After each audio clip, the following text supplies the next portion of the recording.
নারীদের জন্য জান্নাতে যাওয়া সহজ, very easy way. Our beloved Prophet Muhammad has prescribed a very easy way to enter the paradise for the women. নারীদের জন্য জান্নাতে যাওয়ার সহজ শর্টকাট।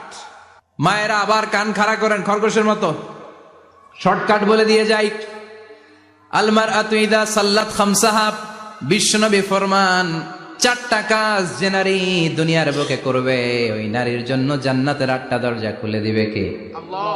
1 নাম্বার, আল মারআতু ইযা সাল্লাত খামসাহা, 5 ওয়াক্ত নামাজ যে মেয়েরা পড়বে, সামাত শাহরাহা, যারা রমজানের রোজা রাখবে, আতাআত বালাহা, স্বামীর আনুগত্য করবে, হাফিজাত ফুরুজাহা, লজ্জাস্থানের হেফাজত করবে। এই 4টা কাজ যে নারীরা করবে 8টা জান্নাতের দরজা তাদের জন্য খুলে দিবে কে? আল্লাহ। সহজ হয়ে গেল না? মাত্র 4টা। কয়টা? 4টা। আরো জোরে বলেন কয়টা? 4টা। মাত্র 4টা।